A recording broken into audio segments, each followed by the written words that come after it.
नमस्कार, स्वागत है आपका हमारे चैनल साहित्य दर्शन में। और जैसे कि आप जानते हैं कि हम आपको सुना रहे हैं अक्षत गुप्ता द्वारा लिखित उपन्यास द हिडन हिंदू की स्टोरी को, जिसमें वॉल्यूम 1 हम आपको सुना चुके हैं, जिसका लिंक आपको डिस्क्रिप्शन बॉक्स में मिल जाएगा। और अभी हम आपको सुनाएंगे द हिडन हिंदू का वॉल्यूम 2। तो चलिए शुरुआत करते हैं। उपन्यास के भाग 2 का आरंभ मिसेस बत्रा के घर से ही होता है। पृथ्वी मिसेस बत्रा को जो कुछ भी घटा है वो बता रहा है। पृथ्वी ने बताना शुरू किया कि समुद्र तल से 21,780 फीट ऊपर ओम एक कुटिया में बेहोश लेटा है। बाहर बर्फ गिर रही है। जब ओम को होश आता है तो उसे वो स्थान कुछ जाना पहचाना लगता है। उसे सब कुछ धन्वंतरी और सुश्रुत से उसकी पहली मुलाकात की याद दिला रहा था। तभी अश्वत्थामा वहां आते हैं। उसके गोली से लगे हुए घाव को वो देखते हैं। घाव अब बिल्कुल ठीक हो चुका है। ओम उनसे रॉस आइलैंड में बेहोश होने से पहले मिल चुका था। अश्वत्थामा ओम को बताते हैं कि यह स्थान कैलाश पर्वत है, जो कि धन्वंतरी के स्थान के पास ही है। ओम कहते हैं ये ज्ञानगंज है, जहाँ 500 आत्माएं रहती हैं, और जब किसी आत्मा को मोक्ष की प्राप्ति हो जाती है तो दूसरी आत्मा को प्रवेश मिलता है। अश्वत्थामा बताते हैं कि इसी स्थान को सिद्धाश्रम और शंग्रीला भी कहते हैं। वो ओम को ज्ञानगंज के बारे में बहुत सारी बातें बताते हैं और वो ओम को मानसरोवर झील भी दिखाते हैं। ओम और अश्वत्थामा एक गुफा में से होते हुए शिवजी के स्थान पर पहुंचते हैं। वहां अश्वत्थामा प्रणाम करने के लिए झुक जाते हैं। ओम इधर उधर देखते हैं। उन्हें पृथ्वी से गायब हो चुके बहुत सारे पशु पक्षी दिखते हैं। तभी उन्हें एक कपी एक पशु के हमले से बचा लेता है। अश्वत्थामा बताते हैं कि इसका नाम वृषकपि है। वो भी अपनी जाति के अंतिम कपि हैं और इस शहर के इस भाग के रक्षक भी हैं।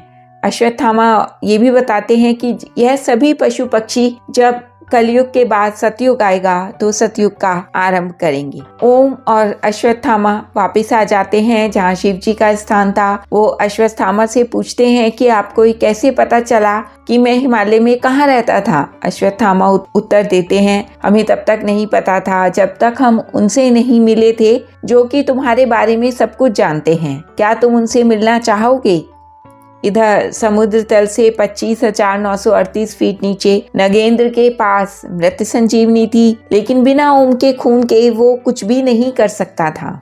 इंदिरा पॉइंट में पनडुब्बी के अंदर नगेंद्र, परिमल और LSD नई योजना को बना रहे थे। नगेंद्र उन्हें पनडुब्बी को कैलाश पर्वत के सबसे पास दीघा बीच लेकर जाने के लिए कहता है।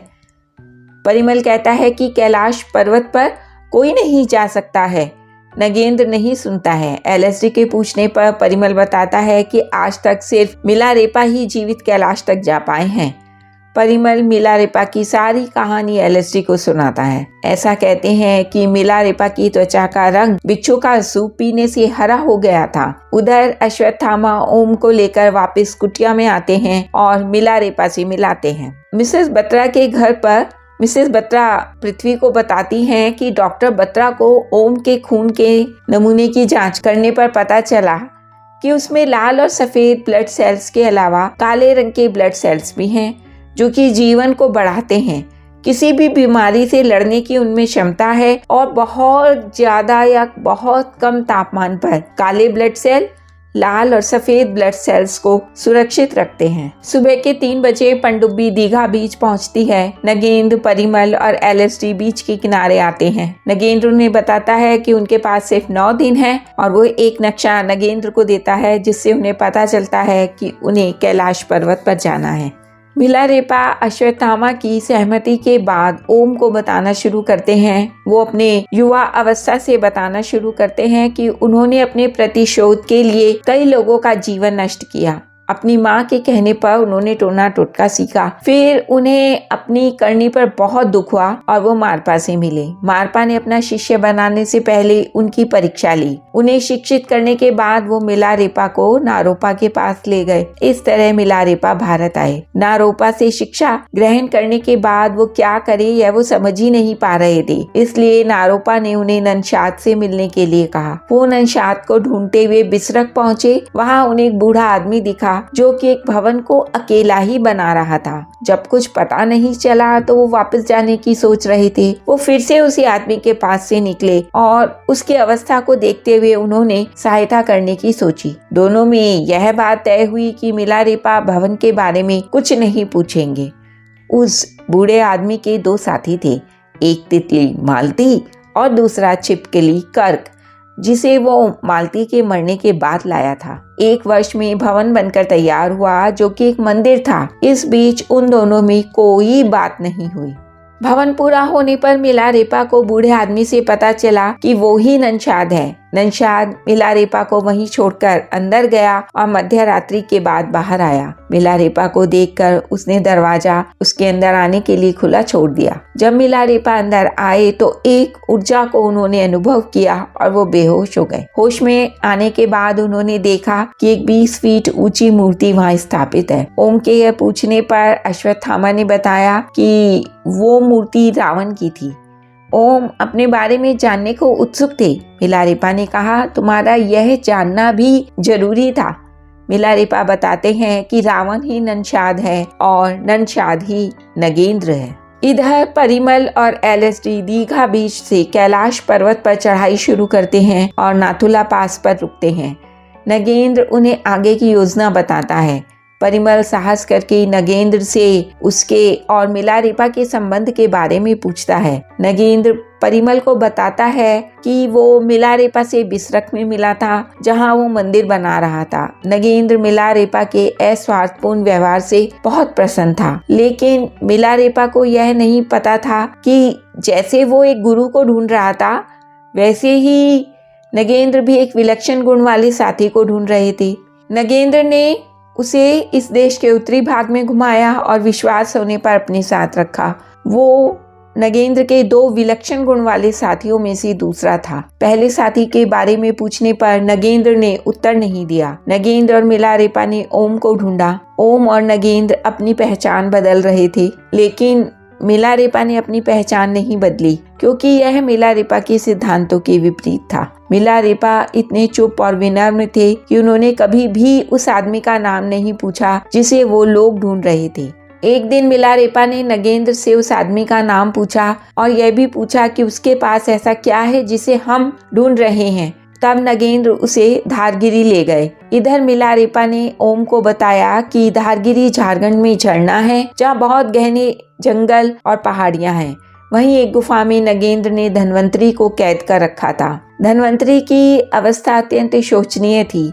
तब तक मिलारेपा को ओम के बारे में कुछ भी पता नहीं था। तब नगेंद्र ने मिलारेपा को ओम के जन्म की और धन्वंतरी और सुश्रुत पर हमले की सारी कहानी सुनाई। मिलारेपा ने बताया कि नगेंद्र धन्वंतरी को मृत संजीवनी को दोबारा लिखने के लिए बहुत कष्ट देता था। यह सुनकर ओम को बहुत दुख हुआ। नगेंद्र ने कैलाश पर्वत के रास्ते में बताया कि वो बूढ़ा हो रहा था, उसके पास ज्यादा समय नहीं था। वो मिलारेपा को लेकर उस गुफा में गया जहां धन्वंतरी थे।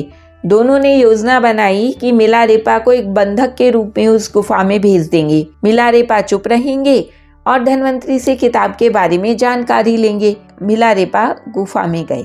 नगेंद्र ने दोनों पर नजर रखने के लिए अपनी छिपकली कर्क को भी गुफा में भेज दिया। वहां मिलारेपा और धन्वंतरी दोनों ही इतने चुप रहे कि कर्क की भी मृत्यु हो गई। फिर नगेंद्र ने वहां अपने पालतू हाइना, जिसका नाम कुरूप था, उसको उन पर नजर रखने के लिए भेज दिया। 18 महीने तक दोनों चुप रहे। फिर धन्वंतरी ने मिलारेपा से बात की।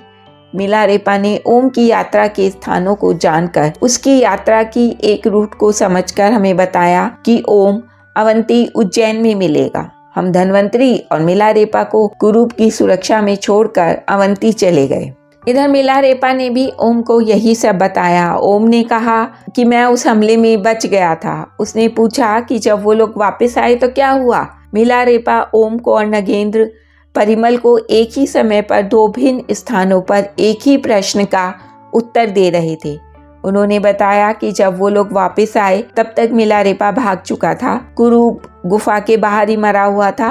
परिमल के और प्रश्न पूछने पर नगेंद्र को गुस्सा आ गया और वो परिमल को गले से पकड़कर धमकाता है और छोड़ देता है। वो यह भी बताता है कि एलएसडी ने कोई प्रश्न नहीं पूछे। वो दोबारा झूठ न बोलने की धमकी देकर चला जाता है। ओम मिलारेपा से पूछता है कि धन्वंतरी ने उसे क्या बताया। मिलारेपा ने कहा कि धन्वंतरी ने उसे ओम के बारे में बताया और यह भी बताया कि उसके पास की किताब के बारे में परशुराम जी को पता होना ही चाहिए। उन्होंने मिलारेपा को ज्ञानगंज के बारे में और परशुराम जी तक पहुंचने के बारे में बताया। मिलारेपा परशुराम जी तक पहुंचे। ओम धन्वंतरी के बारे में जानना चाहते थे तो मिलारेपा ने बताया कि मैंने उन्हें हमेशा के लिए मुक्त कर दिया।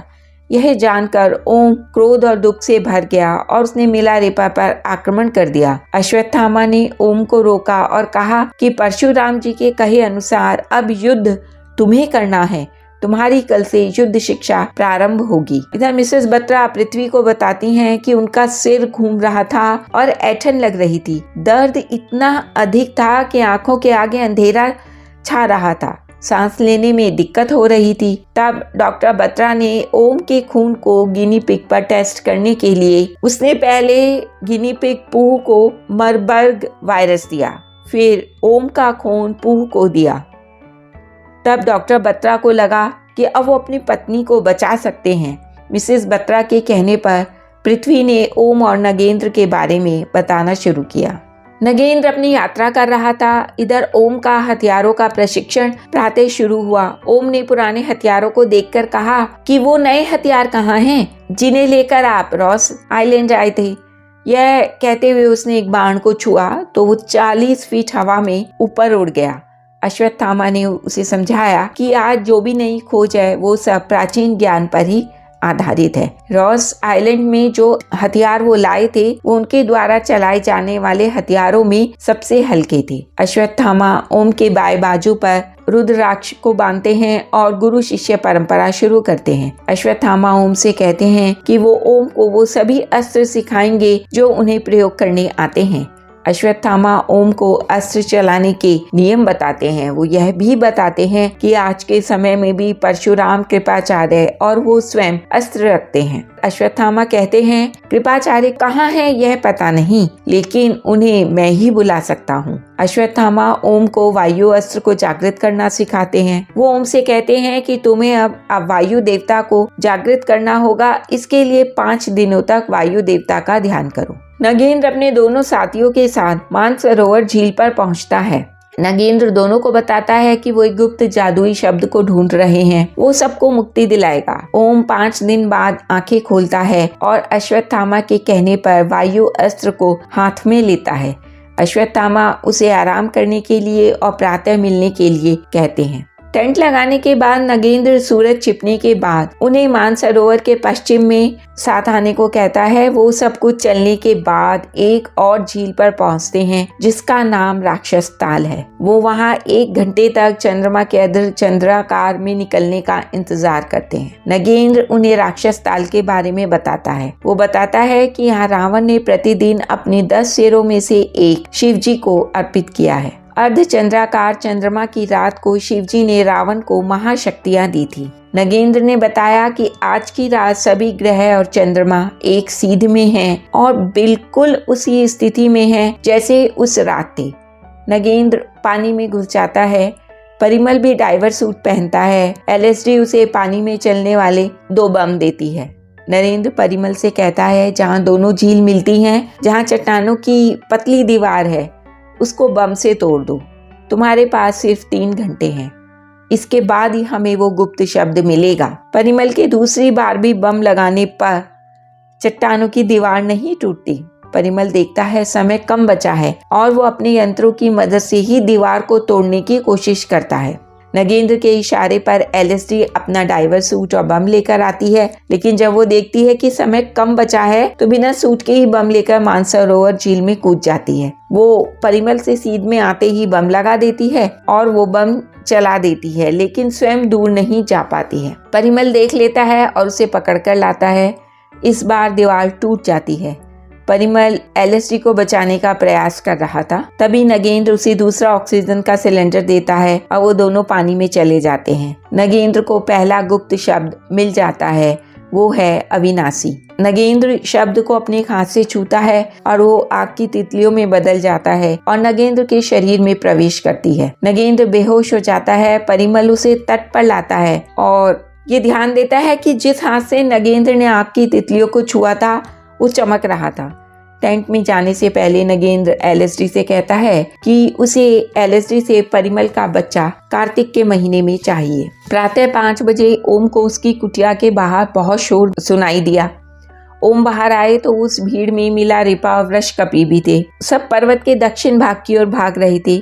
वहां ओम ने परशुराम और अश्वत्थामा को भी देखा। अश्वत्थामा ने कहा कि किसी ने मानसरोवर को नष्ट कर दिया। परशुराम ने कहा कि मानसरोवर की आत्मा का अपहरण कर लिया गया। अब बिना आत्मा के यह पानी का स्रोत नहीं, मृत है। अश्वत्थामा ने बताया कि परशुराम उन्हें लेने जा रहे हैं, जिन्हें सब पता है। वो अमरनाथ की गुफा में 5400 साल से तपस्या कर रहे हैं। उन्होंने कहा अब ओम का प्रशिक्षण जल्दी पूरा करना होगा। तभी वृषकपि ओम पर आक्रमण करता है। उनका प्रशिक्षण आरंभ हो चुका था। परशुराम जी को मानसरोवर झील के तट पर ऑक्सीजन सिलेंडर, खाने के पैकेट, तंबू के लंगर और बहुत सारा सामान पड़ा हुआ मिला, लेकिन उन्हें वहाँ कोई मानव दिखाई नहीं दिया, क्योंकि परिमल नक्शा लेकर मानसरोवर के पश्चिम की ओर दूसरा स्थान ढूंढने जा रहा था और उसके पीछे पीछे नगेंद्र और एलएसडी भी थे। ठीक इसी समयावधि में मिसेस बत्रा पृथ्वी को बताती हैं कि 1 हफ्ते के बाद डॉक्टर बत्रा ने पूहू की स्थिति को जांचा। परिणाम अच्छे नहीं थे, पूहू मर गया। डॉक्टर बत्रा बहुत परेशान थे। फिर उन्होंने मिसेस बत्रा को नींद की गोली दी और उनके सोने के बाद ओम का खून दिया, ताकि वो बिना दर्द के मर सके, जैसा कि पूहू के साथ हुआ था। पृथ्वी ने बताना शुरू किया कि परशुराम जी अमरनाथ की ओर चले और नगेंद्र अपने दूसरे लक्ष्य की ओर चला, जहां उन्हें सबसे छुपते हुए अगले अर्धचंद्राकार चंद्रमा के उदय होने से पहले पहुंचना है। अमरनाथ पहुंचकर परशुराम जी ने साधना में लीन बुजुर्ग को सब बताया। इधर नगेंद्र और उसके साथी एक होटल में रुकते हैं, जहां एलएसडी रूपकुंड के बारे में रिसर्च करती है। नगेंद्र एलएसडी और परिमल को होटल में छोड़कर पनडुब्बी तक आता है और उन्हें सावधान रहने को कहता है। ओम युद्ध कौशल सीखने से पहले यह जानना चाहता था कि यहाँ क्या हो रहा है।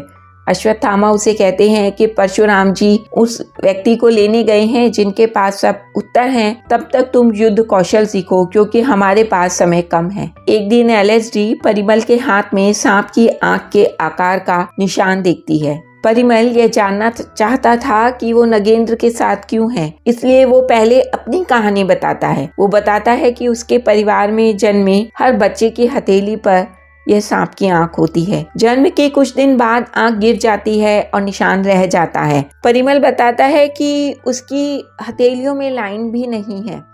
एलएसडी के पूछने पर कि नगेंद्र उसे क्या देगा, परिमल ने कहा कि कुछ नहीं। वो आगे बताता है कि वो नागवंशी है और वो लोग सांपों की पूजा करते हैं। परिमल अपनी जाति कद्रू के बारे में बताता है और यह भी बताता है कि हम मानव शरीरों में रह सकें, इसलिए हम नगेंद्र के वफादार हैं। वो बताता है कि द्वापर युग में श्री कृष्ण जी के द्वारा मेरे पूर्वज अघासुर का वध किया गया था। उस समय उनकी आंखें बाहर आ गई थीं। तब अघासुर की पत्नी सरपुती गर्भवती थी। उनके लोपाक्ष नामक पुत्र हुआ, जो आधा सांप और आधा मानव था। उसकी आंखें नहीं थी। सरपुती को पाताल लोक से निकाल दिया गया। वो अपने पुत्र को लेकर इधर उधर उसके उपचार के लिए घूम रही थी।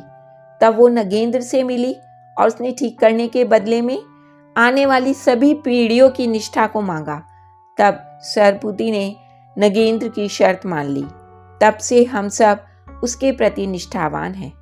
नगेंद्र सरपुती से एक प्रतिज्ञा करवाते हैं कि अब से वो लोग देवी भगवती की उपासना सिर्फ युद्ध के लिए करेंगे। लोपाक्ष और आने वाली संतानों के सिर्फ एक ही संतान होगी। वो नगेंद्र की सेवा करेगी। हमें आज़ाद करने का अधिकार भी नगेंद्र के पास होगा। इसके बदले में वो हमें मानव शरीर देगा। यदि किसी ने भी प्रतिज्ञा पूरी नहीं की तो उसे सपने में पूर्वज दिखाई देंगे, जिन्हें स्वर्ग से निकाल दिया जाएगा और वो धरती में आधे सांप बन के और बिना आंखों के जीवन व्यतीत करेंगे। इसी कारण से हमारी हथेलियों में लाइन नहीं है, क्योंकि हम ईश्वर के द्वारा बनाए गए नहीं हैं। परिमल एलएसडी से उसके बारे में पूछना चाहता है, लेकिन तभी नगेंद्र आ जाता है और उन्हें चलने के लिए कहता है। एलएसडी बताती है कि वो गर्भवती है। वो तीनों दूसरे गुप्त जादुई शब्द की खोज में चल पड़ते हैं। अश्वत्थामा ओम को आग्नेयास्त्र, नागपाश, नारायणास्त्र, वरुणास्त्र, गरुड़ास्त्र चलाना सिखाते हैं। इतने में परशुराम जी वेद व्यास जी के साथ वहां आते हैं। महाभारत के समय वेद व्यास जी अपने एक पुत्र विदुर को सुरक्षित रखना चाहते थे, इसलिए उन्होंने ओम को विदुर से बदल दिया था। परशुराम जी पूछते हैं कि अब आप ही बताइए कि मानसरोवर झील को क्यों नष्ट किया गया। वेद व्यास जी कहते हैं कि ये एक बहुत ही जटिल योजना है। मुझे यह नहीं पता कि कौन कर रहा है, पर क्या हो रहा है यह पता है। वो बताते हैं कि एक भविष्यवाणी जो कि एक पद में थी, जिसे जानबूझकर छुपाया गया और सबको लगा कि यह हिंदू शास्त्रों में नहीं है, लेकिन धन्वंतरी ने उसे अपनी किताब में सुरक्षित कर दिया था, जिसका मतलब है कि जो माघ महीने से शुरू करके लगातार 9 अर्धचंद्राकार चंद्रमा की 9 रहस्यमयी स्थानों में छुपे हुए 9 शब्दों को ढूंढ लेगा, उसके लिए एक गुप्त दरवाजा खुल जाएगा। वेद व्यास जी उन्हें 9 अंक का महत्व समझाते हैं। वेद व्यास जी यह भी बताते हैं कि उन्हें नहीं पता कि दरवाजा कहाँ है। परशुराम जी अश्वत्थामा को वृषकपि और मिलारेपा को बुलाने के लिए कहते हैं। परशुराम के पूछने पर वेद व्यास जी बताते हैं कि वो सिर्फ 3 स्थानों के बारे में जानते हैं जहाँ गुप्त जादुई शब्द है, बाकी का उन्हें नहीं पता है।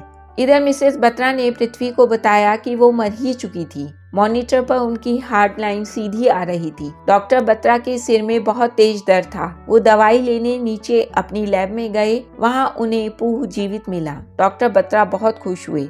उन्होंने वापस आकर देखा कि मिसेस बत्रा भी जीवित हो गई। वेद व्यास जी ने बताया कि मानसरोवर तो हो चुके हैं। अभी हमारे पास बचाने के लिए पहला स्थान आगरा वन में तेजो महालय, दूसरा स्थान रूपकुंड में और तीसरा भीमकुंड में है। तब तक ओम, अश्वत्थामा, वृषकपि भी आ चुके थे।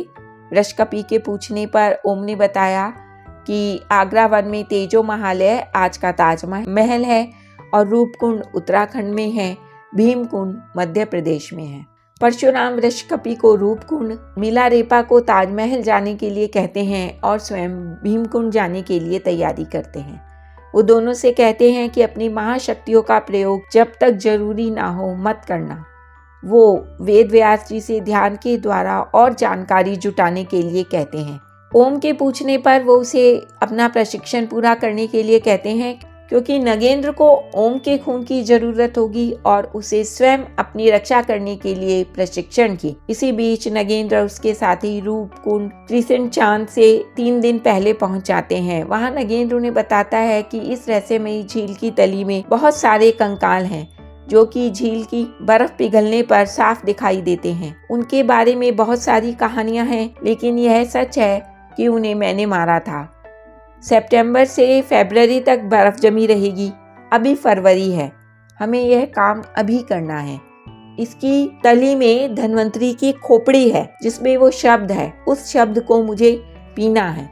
जब बर्फ जमी होती है तो वो उस शब्द की रक्षा करती है, लेकिन जब बर्फ पिघलती है तो यह कंकाल उसकी रक्षा करते हैं। वो यह कैसे करते हैं और कैसे हम पर आक्रमण करेंगे, यह मुझे नहीं पता। अश्वत्थामा ने ओम से कहा कि वो भी अपने माथे पर पड़े मवाद और कोढ़ के कारण बहुत अकेले रहे। फिर मुझे परशुराम जी ने इस दर्द से बाहर निकाला। अश्वत्थामा ने बताया कि उन्हें मुक्ति विष्णु जी के 10वें अवतार केलकी जी के द्वारा ही मिलेगी। परशुराम जी मेरे पिता के गुरु थे और मेरे पिता मेरे गुरु थे, इसलिए परशुराम जी मेरे भी गुरु हुए। गुरु संहिता में शिव जी ने पार्वती जी से कहा है कि ईश्वर के द्वारा दिए गए श्राप से गुरु रक्षा कर सकता है और मुक्त भी कर सकता है, लेकिन गुरु के द्वारा दिए गए श्राप से कोई मुक्त नहीं कर सकता। इसलिए परशुराम जी ने मेरे 2 भाग किए, एक वो जो कि मेरे पिता की मृत्यु से पहले का, जो कि अच्छा था, और दूसरा वो जो मेरे पिता की मृत्यु के बाद का, जो बदला लेना चाहता था। अच्छा भाग मैं हूँ और दूसरे भाग का क्या हुआ मुझे पता नहीं है। LSD GPR से झील के अंदर एक एक इंच को एग्जामिन कर रही है। परशुराम जी मिलारेपा और वृषकपि को पहनने के लिए कपड़े देते हैं। वो कुछ वर्तमान की प्रचलित नोट भी मिलारेपा को देते हैं। वृषकपि पहली बार ज्ञानगंज से बाहर जा रहे थे। परशुराम जी उन्हें कहते हैं कि रूपकुंड तक जाने का रास्ता याद रखना और इसी रास्ते से वापस आना। परशुराम जी मिलारेपा और वृषकपि की गर्दन के पीछे माइक्रोचिप लगाते हैं, जिससे परशुराम उन दोनों की लोकेशन को देख सकें। नगेंद्र और उसके साथी रात और दिन झील को स्कैन कर रहे थे। तभी LSD को कुछ ऊष्मा के संकेत झील में मिलते हैं। परिमल अपना हाथ झील में डालता है उस वस्तु को देखने के लिए, लेकिन उसके हाथ कुछ नहीं आता। दोबारा प्रयास करने पर उसके हाथ कुछ आता है, लेकिन वो उसे बाहर नहीं निकाल पा रहा है। इतने में LSD नगेंद्र से कहती है कि आपके क्या आदेश हैं? सभी हड्डियां हिल रही हैं। नगेंद्र कहते हैं कि यही समय है उस शब्द को ढूंढने का, लेकिन तभी उसे कोई आता हुआ महसूस होता है। वो सबको छुप जाने के लिए कहता है। वृषकपि वहां पहुंच जाते हैं। LSD उन पर बंदूक से वार करती है, लेकिन उन पर कुछ असर नहीं होता। कंकाल भी शब्द की सुरक्षा में आ जाते हैं। तभी वृषकपि के प्रहार से खोपड़ी बाहर आ जाती है और उसमें से आदि अनंता का शब्द सुनाई देता है। नगेंद्र वृषकपि की पीठ पर चढ़ जाता है और उसकी गर्दन में काट लेता है। वृषकपि के खून बहने लगता है। नगेंद्र खोपड़ी ले लेता है और उसमें से शब्द को घोलकर पीने लगता है। वृषकपि छलांग लगाकर उछलते हैं और उड़ते हुए हिमालय की बर्फ पर गिरते हैं। रूपकुंड में भी बर्फ का तूफान आता है और परिमल, LSD और नगेंद्र उसमें दब जाते हैं। मिलारेपा आगरा में ताजमहल की सुरक्षा करते हैं। वो जब शहर में घूमते हैं तो उन्हें पता चलता है कि टीवी न्यूज में बताया जा रहा है कि लोगों ने एक उड़ने वाले बंदर को देखा। वो सब समझ जाते हैं और वृषकपि को देखने वापस जाते हैं। उन्हें पता था कि यहाँ अगले अर्धचंद्राकार चंद्रमा तक, यानी कि कृष्ण चंद्रमा तक कुछ नहीं होगा। इधर परशुराम जी भी अपने यंत्र में देखते हैं कि वृषकपि रूपकुंड पहुंचता तो है, लेकिन जाने का कोई चिन्ह दिखाई नहीं देता। तो वो भी वापस आते हैं, यह जानने के लिए कि हुआ क्या है। अश्वत्थामा ओम को रुद्र अस्त्र के बारे में सिखाते हैं। पृथ्वी मिसेस बत्रा को बताता है कि जिस समय आप ठीक हो रही थी, उसी समय वृषकपि हिमालय में बर्फ में पड़े थे और उनके शरीर से खून निकल रहा था। तभी नगेंद्र की आंख खुलती है। वो परिमल और LSD को बचाता है। मिलारेपा आगरा ताजगंज बसाई से एक प्राइवेट चॉपर लेते हैं। वो पायलट को सम्मोहित कर देते हैं और वृषकपि की खोज करते हैं। जब ओम का ध्यान अपने प्रशिक्षण से बार बार हट रहा था तो अश्वत्थामा से उसने पूछा कि मैं कौन हूँ, मेरी पहचान क्या है। तो अश्वत्थामा ने उसे समझाकर उससे आंखें बंद करने के लिए कहा। उन्होंने कहा कि मुझे तुम्हें तुम्हारी पहली यादों में ले जाने दो। मिलारेपा वृषकपि को ढूंढ रहे थे, लेकिन वो नहीं मिले। तभी उन्हें कुछ याद आया और उन्होंने अपने पायलट को उस स्थान पर ले जाने के लिए कहा जहाँ से वो तीनों अलग हुए थे। उन्होंने कैलाश की ओर बढ़ते हुए वृषकपि को ढूंढना शुरू किया। नगेंद्र ने LSD और परिमल को एक साथ बांधा और उन्हें खींचने लगा। वो उन्हें और अपने आप को बचाने के लिए एक पेड़ को जलाता है। मिलारेपा वृषकपि को ढूंढ रहे थे। तभी उन पर भेड़ियों का झुंड हमला करता है और वो उन्हें सम्मोहित कर देते हैं। फिर भेड़िए वृषकपि को खींचकर चॉपर तक पहुंचाते हैं। अश्वत्थामा ओम को उसकी पहली यादों तक पहुंचाते हैं। वो धुंधला देखता है कि जिसमें वो 3 लोगों को देखता है, जिसमें एक धनवंतरी है, और अपना चेहरा देखता है जिसमें एक आंख एक कान नहीं है। त्वचा भी बहुत खराब हो चुकी है। अश्वत्थामा कहते हैं इसके पहले का देखो, सब कुछ तुम्हारे मस्तिष्क में है। इधर परिमल को होश आता है और वो अपने आप को बंधा हुआ देखता है। वह यह भी देखता है कि एक पेड़ जल रहा है और उसके पास नगेंद्र लेटा हुआ है। मिसेस बत्रा पृथ्वी को बताती हैं कि डॉक्टर बत्रा अपनी टेस्ट के परीक्षण को सभी प्रसिद्ध कॉलेजों के डॉक्टर को दिखाना चाहते थे कि किस तरह उन्होंने मिसेस बत्रा को मृत्यु के मुंह से बाहर निकाला। ओम ध्यान में बैठा था और वो अचानक बोलता है, मुझे आग की गर्मी लग रही है, मुझे मंत्रों की ध्वनि सुनाई दे रही है। एक हाथी का पैर और बैल का कुबड़ दिख रहा है। वो आंखें खोल देता है और अश्वत्थामा को बताता है कि वो किसी चीज पर बैठा था जो घोड़े से चौड़ी थी, जिसके पीठ पर कुबड़ था। तभी एक सांप मेरे मुंह पर फुंकार रहा था। शायद यह एक सपना था। अश्वत्थामा कहते हैं यह तुम्हारी यादों का ही एक भाग है। वो दोनों दोबारा से ध्यान में बैठ जाते हैं। नगेंद्र के होश में आने के बाद परिमल से उसे पता चलता है कि वो वान गांव के फॉरेस्ट रेस्ट हाउस के निकट हैं। नगेंद्र के यह पूछने पर कि किसी ने कुछ देखा तो नहीं, परिमल 3 लाशों की ओर इशारा करता है और वान गांव में जाता है, वहां से चलने के लिए कुछ जुगाड़ करने के लिए। परशुराम जी को कैलाश जाते हुए मिलारेपा और वृषकपि की लोकेशन एक स्थान पर दिखती है। वो उस स्थान को चिन्हित करते हैं। चौपर जैसे ही ज्ञानगंज की तरफ बढ़ता है उसमें खराबी आने लगती है। मिलारेपा पायलट से चौपर को कैलाश पर उतारने का आदेश देते हैं और वृषकपि को चौपर से उतारते हैं। पायलट को जाने को कहते हैं और यह भी कहते हैं कि सम्मोहन तुम्हारे वापस पहुंचते ही गायब हो जाएगा। मिलारेपा वृषकपि को लेकर कैलाश पर्वत की ओर चलते हैं तो उन्हें अपने पीछे एक आवाज सुनाई देती है जो कि एक येती की है। उसके पीछे एक बुजुर्ग आते दिखाई देते हैं। इधर ओम और अश्वत्थामा ध्यान कर रहे थे। वो दोनों बहुत जोर लगा के ओम की यादों का दरवाजा खोलते हैं। वहाँ ओम को हाथी के स्थान पर घोड़ा और सांप के स्थान पर मोर दिखाई देता है। वो दोनों एक युवा को मॉन्स्टर बनते हुए देखते हैं। उन दोनों को हवन कुंड की अग्नि जैसी आग और डर प्रतीत हो रहा था। वो दोनों आंख खोलते हैं। अश्वत्थामा कहते हैं कि तुम्हें एक योगी की जरूरत है। ओम परशुराम जी के बारे में कहते हैं। अश्वत्थामा कहते हैं कि हाँ, लेकिन वो अभी बहुत व्यस्त है। पृथ्वी कहानी सुनाते हुए मिसेस बत्रा से कहता है कि अश्वत्थामा का संकेत कृपाचार्य की ओर था। पृथ्वी कृपाचार्य के बारे में बताता है। ओम की सहायता के लिए अश्वत्थामा अपने सूक्ष्म शरीर से कृपाचार्य को ढूंढते हैं, लेकिन उन्हें कृपाचार्य मिलारेपा वृषकपि और येती के साथ आते दिखते हैं।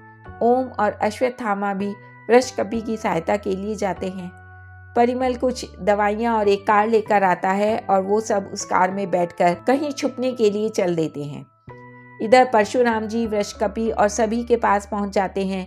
मिलारेपा उन्हें बताते हैं कि उन्हें नहीं पता यह कैसे हुआ। कृपाचार्य येती का परिचय बल्लहार बताकर करते हैं। ज्ञानगंज में कुटिया में पहुंचते ही ऋषि उसका उपचार शुरू करते हैं। परशुराम बताते हैं कि वृषकपि इसलिए नहीं मारा गया कि वो डरपोक था, बल्कि इसलिए मारा गया क्योंकि उसे नहीं पता था कि धोखे से पीछे से भी कोई वार कर सकता है। कृपाचार्य बताते हैं कि उन्हें अश्वत्थामा ने बुलाया है। अश्वत्थामा बताते हैं कि यहाँ सब ठीक है, उन्हें एस्ट्रल सहायता चाहिए थी। मिलारेपा और परशुराम आगे की योजना बनाते हैं और अश्वत्थामा कृपाचार्य को सब बताते हैं और उनसे प्रार्थना करते हैं कि वो दोनों ओम की यादों में जाएं तो आप उस दरवाजे की रक्षा करें जिससे हम अंदर ही ना फंस जाएं। तभी परशुराम जी और मिलारेपा अंदर आते हैं और अपनी योजना को बताते हैं। इधर नगेंद्र उसके साथी कार से रूपकुंड से निकलते हैं। नगेंद्र उन्हें एक पता देता है और वहां पहुंचकर सड़क पर ही नगेंद्र उतर जाता है और उन दोनों से कहता है कि भरतपुर नेशनल पार्क में 25 दिन बाद मिलेंगे।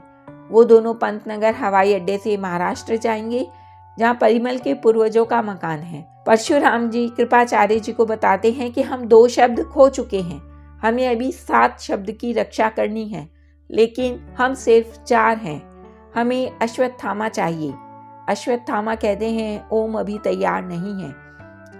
परशुराम कहते हैं तुम्हारे पास 20 दिन हैं, मैं वेद व्यास जी के पास जा रहा हूँ उनसे मंत्रणा करने के लिए। नगेंद्र पनडुब्बी में वापस आता है और अपने चैम्बर में न्यू वर्ड एक छाया को अवशोषित करने देता है।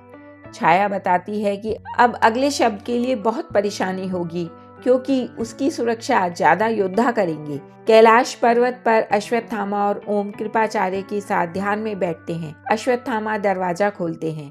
कृपाचार्य एक ज्योतिपुंज दरवाजे में फंसा देते हैं। वो अंदर जाते हैं। एक शिशु दिखता है जिसे कृपाचार्य एक गांव वाले विष्णु यश को दे देते हैं। उसके बाद एक 2 साल का बच्चा दिखता है। वो जब वापस जाने ही वाले होते हैं तो उन्हें एक 4 साल का बच्चा और हाथी का बच्चा दिखाई देता है। वो लोग बाहर निकलने के लिए दरवाजे की ओर मुड़ते हैं। तभी उन्हें प्रतीत होता है कि सभी जानवर, पक्षी, गांव वाले, यहाँ तक कि विष्णु यश भी सब उन्हें बाहर जाने से रोक रहे हैं। एक बूढ़ा आदमी वहां पर था जो अपनी चमकती आंखों से सबको देख रहा था, विशेषतः ओम को। कृपाचार्य और अश्वत्थामा युद्ध करते हैं, लेकिन उनके पास समय कम था, तो वो प्रकाश का एक धमाका करते हैं जिससे सभी को दिखना बंद हो जाता है और कृपाचार्य, अश्वत्थामा और ओम बाहर आ जाते हैं। वापिस अपने शरीरों में आने के बाद कृपाचार्य अश्वत्थामा से कहते हैं, मुझे ओम के बारे में जानना है कि क्यों धन्वंतरी ने उसकी पहली की यादों को बंद कर दिया। मिलारेपा को सब पता होगा, उसे बुलाओ। वो अश्वत्थामा को यह भी कहते हैं कि तुम मेरे बिना अब वहां नहीं जाओगे। एलएसडी और परिमल पुणे एयरपोर्ट पर उतरते हैं। उन्हें वहां से शेतपाल गांव तक लेके जाने के लिए एक विंटेज कार आती है। रास्ते में परिमल एलएसडी को बताता है कि शेतपाल गांव उसके पूर्वजों ने बसाया था।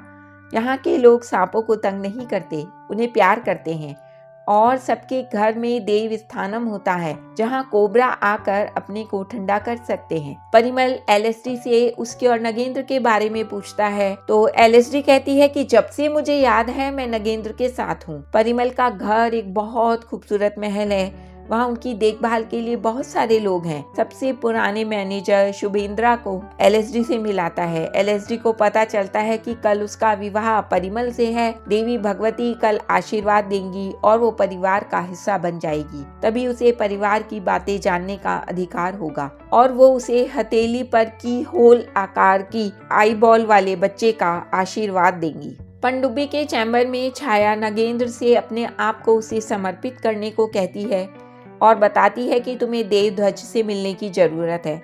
नगेंद्र को लगता है कि उसे संभाला जाना ही पड़ेगा। परिमल और एलएसडी की शादी के मौके पर पूरा गांव एकत्र था। एलएसडी विवाह से पहले अपना सही नाम लतिका बताती है। वो शुभेंद्रा को बुलाती है और उससे अपनी तरफ के रीति रिवाज पूरे करवाती है। उन दोनों का विवाह हो जाता है। अगले दिन देवी भगवती की पूजा थी। कैलाश में कृपाचार्य मिलारेपा से ओम के बारे में सब सुनने के बाद कहते हैं कि पिछली बार जब हम ओम की यादों में गए थे तो सिर्फ 4 साल तक ही जा पाए थे। पूरे वर्ष देखने में बहुत समय लगेगा और इतनी देर तक कोई भी दरवाजा खोलकर नहीं रख सकता। वो अपनी योजना बताते हैं कि परशुराम जी और मिलारेपा दोनों हमारे बताए समय पर आकर दरवाजे को खोल देंगे और हम बाहर आ जाएंगे। कृपाचार्य अगले दिन भोर में ओम की यादों में जाने के लिए कहते हैं। मिसेस बत्रा पृथ्वी से कहती हैं उन्हें भी एक सुबह याद है। जब वो उठी तो उन्होंने देखा कि डॉक्टर बत्रा नाश्ता लगा रहे थे। तभी centre for disease control and prevention से कुछ अधिकारी आते हैं। वो मेरी रिपोर्ट देखते हैं, मुझसे प्रश्न करते हैं। कृपाचार्य सबको बताते हैं कि हमारी वापसी के समय सबसे ज्यादा आक्रमण होगा। हमारे दरवाजे के पास पहुंचने और उसके दूसरी तरफ से खुलने में बहुत ही कम समय होगा। हम सहदेव के लिए भी अंदर फंस सकते हैं, इसलिए समय से सब काम करना बहुत जरूरी है। अगले दिन परिमल और एलएसडी महल के ईशान कोण में बने कमरे में देवी भगवती की पूजा के लिए जाते हैं। परिमल फर्श के ढक्कन को उठाता है जो कि सांप की बाम्बी है। परिमल घुटनों के बल बैठ जाता है और एलएसडी को खड़े रहने के लिए कहता है। एलएसडी को जमीन के नीचे कुछ चलता हुआ प्रतीत होता है। एक बहुत विशालकाय सांप प्रकट होता है जिसके पास चमगादड़ वाले पंख हैं और गिल्स भी हैं। वो परिमल की हथेलियां देखता है और एलएसडी से पूछता है, क्या तुम अपनी इच्छा से इसके साथ हो? एलएसडी के हाँ कहने पर वो तथास्तु कहता है और एलएसडी के चारों ओर लिपट जाता है। एलएसडी ऑक्सीजन की कमी के कारण बेहोश हो जाती है। परिमल उसे कमरे में ले आता है। होश आने पर वो लोग भरतपुर के लिए चल देते हैं। कृपाचार्य, अश्वत्थामा और ओम की यादों में प्रवेश करते हैं। अमावस्या के कारण अंधेरा होने के कारण उन्हें कुछ दिख नहीं रहा था। वो लोग रोशनी की तरफ जाते हैं और अंदर देखने पर वो एक गर्भवती महिला को देखते हैं जो बच्चे को जन्म देने ही वाली थी। कृपाचार्य के मना करने पर भी ओम उसकी मदद करता है। ओम बच्चे के पैर में वही काला निशान देखता है जो उसने पहली बार एक बच्चे के पैर में देखा था। कुछ लोग के आने की आहट सुनकर वो तीनों एक झोपड़ी में छुप जाते हैं। कृपाचार्य उन्हें प्रातः होने तक वहीं रुकने को कहते हैं। वहां से लगभग 1 मील चलने पर वो एक 4 वर्ष के बच्चे को देखते हैं जो कि वैद्य से दवाई नहीं ले रहा था। विष्णु यश उस बच्चे को देवध्वज कहकर बुलाते हैं। वो बच्चा अपने पालतू खरगोश के साथ खेलता है और फिर उसे एक ही झटके में मार देता है। वो तीनों रात में छुप जाते हैं। अगले दिन वो 4 मील चलते हैं तो उन्हें खेत दिखाई देता है। फसल की कटाई का काम हो रहा था। तभी एक किशोर बच्चा खेत में आग लगा देता है। एक महिला उस बच्चे को देवध्वज कहकर बुलाती है। कृपाचार्य वापस चलने को कहते हैं। जब वो दरवाजे के पास पहुंचते हैं तो उन पर घात लगाकर हमला होता है। अश्वत्थामा पर एक जवान आदमी ने हमला किया। उसके पैरों में भी वही काला निशान था जो बच्चों के पैरों में था। यह देवध्वज था। दोनों तरफ से बहुत युद्ध हुआ। दरवाजा खुल गया था। कृपाचार्य के आदेश पर ओम ने अश्वत्थामा को बाहर खींचा।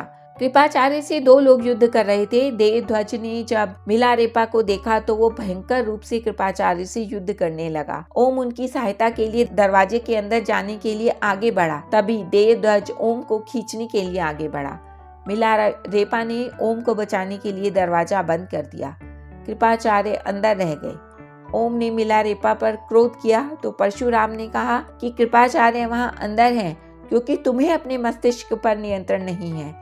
वो कहते हैं कि वो लोग कृपाचार्य को दुख दे सकते हैं, लेकिन कृपाचार्य अमर हैं। उन्हें हम वापस ले आएंगे, लेकिन अभी हमें इस दुनिया में एक और युद्ध करना है।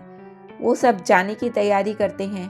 तभी वहाँ वेद व्यास जी आते हैं और एक और स्थान का नाम बताते हैं, कुलधरा। वो उनसे कहते हैं कि तुम यहीं रुको और वृषकपि की देखभाल करो। मिलारेपा तुम तेजो महाले जाओ। अश्वत्थामा तुम वेद व्यास जी से इस नए स्थान के बारे में सब कुछ जानो और वहां पहुंचो। और वो स्वयं भीमकुंड जाते हैं। नगेंद्र अपने चैम्बर में उठता है और ताली बजाता है। उसकी एस्ट्रल दुनिया में देवध्वज से मुलाकात सफल रही थी। उन्होंने कृपाचार्य को ओम की यादों में पकड़ लिया था। कृपाचार्य उनके लिए सबसे बड़ी चुनौती थी। नगेंद्र उस छाया को सिर झुकाता है और एलएसडी और परिमल से मिलने के लिए चल देता है। एलएसडी भरतपुर के रास्ते में परिमल से उस सांप जैसे जीव के बारे में पूछती है। परिमल कहता है कि वो देवी भगवती का प्रतिनिधि है। हमारे यहाँ सभी माताओं को ऐसे ही आशीर्वाद लेना होता है। तुम और बच्चा एकदम सुरक्षित हो। देवी भगवती हमारे साथ हमेशा हैं।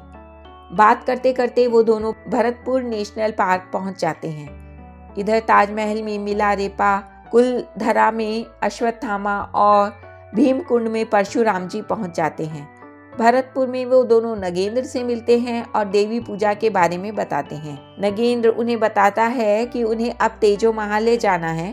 परिमल एलएसडी को तेजो महाले के बारे में प्रचलित विश्वास कि यहाँ पहले शिव जी का मंदिर था के बारे में बताता है। मिलारेपा जब से आगरा आए थे वो भूखे लोगों को खाना खिला रहे थे और उनकी यादों में से अपने को मिटा रहे थे। उन्होंने सम्मोहन के द्वारा यायावर घूमते हुए पशुओं और पक्षियों की एक सेना तैयार कर ली थी, जिसमें लगभग 100 जोड़ी आंखें कुछ अप्रिय दिखते ही उन्हें बताएंगी। उन्होंने कुछ स्त्री और पुरुषों को भी सम्मोहित किया। नगेंद्र जब आगरा में प्रवेश करने के बाद अपनी कार में ही बैठा था तो वो देखता है कि कुछ कुत्ते हर आने जाने वाले को घूर कर देख रहे थे, जैसे उसकी स्कैनिंग कर रहे हों। वो परिमल को ताज के पास ही एक बहुत बड़ी बिल्डिंग में ऊंचे फ्लोर पर रूम बुक करने को कहता है। वो अपने कमरे से देखता है कि कुछ पशु पक्षी और यहाँ तक कि कुछ मानव भी जड़ बैठे हैं और हर आने जाने वाले की स्कैनिंग कर रहे हैं। वो यह बात परिमल और एलएसडी को बताता है और उन्हें सो जाने के लिए कहता है। वो यह भी बताता है कि यह अर्धचंद्राकार चंद्रमा की रात है, लेकिन हमें शब्द के स्थान का पता सूर्य की पहली किरण से चलेगा। परशुराम जी, अश्वत्थामा और मिलारेपा रात भर नगेंद्र की प्रतीक्षा करते रहे और नगेंद्र सूर्य की पहली किरण की। इसी प्रतीक्षा में रात शांति से निकल गई। ओम वृषकपि की देखभाल कर रहा था, लेकिन उसका गर्दन के पीछे का घाव ठीक नहीं हो रहा था। इससे ओम बहुत परेशान था। प्रातः होने पर मिलारेपा, अश्वत्थामा और परशुराम जी को वापस लौटना था। कृपाचार्य को ओम की यादों से वापस लाने के लिए अश्वत्थामा और परशुराम तो तुरंत लौट गए, लेकिन मिलारेपा को उन सभी को सम्मोहन से मुक्त करना था जिन्हें उन्होंने सम्मोहित किया था। तभी उन्होंने एक आदमी को मुक्त करने से पहले उसकी आंखों में नगेंद्र को देखा और वो लोगों की भीड़ में गायब हो गया। इससे मिलारेपा को पता चल गया कि नगेंद्र किस दिशा में गया है और वो ताजमहल के पास है। नगेंद्र अपने साथियों के साथ ताजमहल के सदैवी बंद रहने वाले पूर्वी दरवाजे की ओर गया। वहां उसने एलएसडी से ताजमहल की छाया का पता लगाने के लिए कहा, जहां वो प्रातः होगी। परिमल से वो पूर्वी क्षेत्र को सुरक्षित करने के लिए कहता है। जब वो ऐसा कर रहा था तभी वो देखता है कि बहुत सारे पशु पक्षी उसकी ओर आ रहे हैं। वो वायरलेस पे नगेंद्र को सूचित करता है। नगेंद्र उसे पेड़ पर चढ़कर उनको सम्मोहित करने वाले को ढूंढने के लिए कहता है। एलएसडी उस पॉइंट का पता लगा लेती है। नगेंद्र बैग से अल्ट्रासोनिक बंदूक निकालने के लिए एलएसडी से कहता है। मिलारेपा परिमल को पेड़ पर बैठा देखता है और वो परिमल और एलएसडी पर पक्षियों को आक्रमण करने के लिए भेज देता है। इधर कुछ सम्मोहित मानवों का समूह नगेंद्र के पास आ गया था। नगेंद्र एक महिला की आंखों में देखता है और मिलारेपा की आंखों तक पहुंच जाता है। वो मिलारेपा को सम्मोहित कर देता है। एलएसडी अल्ट्रासोनिक बंदूक की सहायता से उस पॉइंट को खोल देती है। नगेंद्र अंदर जाता है और एक बड़े दरवाजे को अविनाशी अनादि दो पहले मिले हुए शब्द से खोल देता है। वो जैसे ही आगे बढ़ता है आग प्रज्वलित हो जाती है। उस स्थान को सुरक्षित करने के लिए नगेंद्र मिलारेपा को अंदर फेंक देता है। मिलारेपा सम्मोहित होने के कारण कुछ भी नहीं कर पा रहा था। उसे जबरदस्ती नगेंद्र की बात माननी पड़ रही थी। वो अनंत शब्द लेकर नगेंद्र को देता है। नगेंद्र उसे अपनी त्वचा से अवशोषित कर लेता है। वो वेद व्यास को संबोधित करते हुए कहता है कि मिलारेपा मर गया है। मैंने बिना किसी अंतिम संस्कार के उसे जला दिया है। मैंने उसे कड़े परिश्रम से प्राप्त मोक्ष की जगह नरक दिया है। एक साया ताजमहल को घेर लेता है और ताजमहल काले ग्रेनाइट में बदल जाता है। इस समाचार के प्रसारित होने से परशुराम जी और अश्वत्थामा को पता चल जाता है कि उन्होंने तीसरा शब्द भी खो दिया है। वो दोनों आगरा की ओर चलते हैं अपनी आंखों से देखने के लिए। वेद व्यास जी को नगेंद्र के शब्द सुनाई पड़ते हैं और वो समझ जाते हैं कि उन्होंने तीसरा शब्द भी खो दिया, और यह भी कि नगेंद्र उन पर उनके अपने के खो जाने पर हंस रहा था। मिसेस बत्रा पृथ्वी से कहती हैं कि मैंने भी ताजमहल के रंग बदलने के बारे में सुना था। उन्होंने बताया कि डॉक्टर बत्रा नोबेल पुरस्कार पाने के चक्कर में लग गए थे। वो वेद पुराण पढ़ते थे, उनके खून पर प्रयोग करते थे। जब भी वो पूछती थी कि रॉस आइलैंड में क्या हुआ, वो उत्तर नहीं देते थे। परिमल नगेंद्र से कहता है कि आपके पास मृत संजीवनी है, आप अमर हो जाइए, आप क्या ढूंढ रहे हैं? वो उत्तर देता है कि उसे ओम चाहिए। वो एलएसडी को बताता है कि उसके गर्भ में लाल आंखों वाला मेंढक है। अश्वत्थामा और परशुराम दोनों आगरा पहुंचते हैं और वो देखते हैं कि लावारिस मृत शरीरों को एक कोने में रखा गया है। वेद व्यास जी कुटिया में जाते हैं और वृषकपि का हाल लेते हैं। वो ओम को बताते हैं कि एक और शब्द निकल गया और मिलारेपा भी नहीं रहा। ओम इस सब के लिए अपने को जिम्मेदार मानता है। वेद व्यास जी ओम से कहते हैं कि यदि तुम सहायता करना ही चाहते हो तो अपने आप को जानो। नगेंद्र और उसके साथी पनडुब्बी से मांडवी बीच के लिए निकल जाते हैं। परशुराम अश्वत्थामा और ओम को आदेश देते हैं कि वो ओम की यादों में अकेले ही जाएंगे कृपाचार्य को ढूंढने। वो अश्वत्थामा से कहते हैं कि इस दुनिया का युद्ध पूरी तरह से उन पर है। परशुराम जी कहते हैं कि अंदर वो जीतने की पूरी कोशिश करेंगे और बाहर तुम कोई भी हानि नहीं होने देना। ओम की यादों का द्वार खुलने पर परशुराम जी अंदर चले जाते हैं। द्वार बंद हो जाता है और वो दोनों परशुराम जी के शरीर को भी कृपाचार्य के पास लिटा देते हैं। कैलाश पर्वत पर वेद व्यास जी को सकल जगत शब्द मिलता है और वो अश्वत्थामा और ओम को बताते हैं कि अविनाशी अनादि अनंत शब्द नॉर्थ से साउथ जा रहे हैं, प्रत्येक बड़ी नदी में से होकर। उनके अनुसार अब वो लोग भूतिया नगर कुलधरा में जाएंगे। पृथ्वी मिसेस बत्रा के पूछने पर कुलधरा के बारे में बताता है। परशुराम कृपाचार्य को ओम की यादों में ढूंढ रहे थे, लेकिन कृपाचार्य उन्हें नहीं मिले। एक दिन घूमने के बाद बहुत तेज वर्षा शुरू हो गई। बांध टूटने ही वाला था, तभी एक युवा लड़का बांध की तरफ जाने लगता है। उसे एक महिला देवध्वज कहकर बुलाती है और बांध की तरफ न जाने को कहती है। वो नहीं सुनता। फिर वो एक चट्टान को वहां गिराता है, जिससे पानी दो तरफ निकल जाता है। और गांव वाले बच जाते हैं। दूसरे दिन परशुराम कृपाचार्य को ढूंढ रहे थे, तभी उनकी नजर गांव वालों पर पड़ती है। वो एक कुटिया के बाहर एकत्र थे और एक महात्मा को प्रणाम कर रहे थे। अपनी बारी आने पर देवध्वज ने उन्हें मार दिया। फिर अंधेरा हो गया। मिसेस बत्रा कहती हैं कि उनके जीवन में भी अंधेरा ही है। वो बताती हैं कि डॉक्टर बत्रा उन्हें एक दिन एक पता देकर और कुछ पैसे देकर भेजते हैं कि 2 महीने में मैं भी आ जाऊंगा। यह वो समय था जब देश में कोविड फैला था। मिसेस बत्रा रोते हुए कहती हैं, डॉक्टर बत्रा ने अपना वायदा तोड़ दिया, लेकिन पृथ्वी बताता है कि ऐसा नहीं है।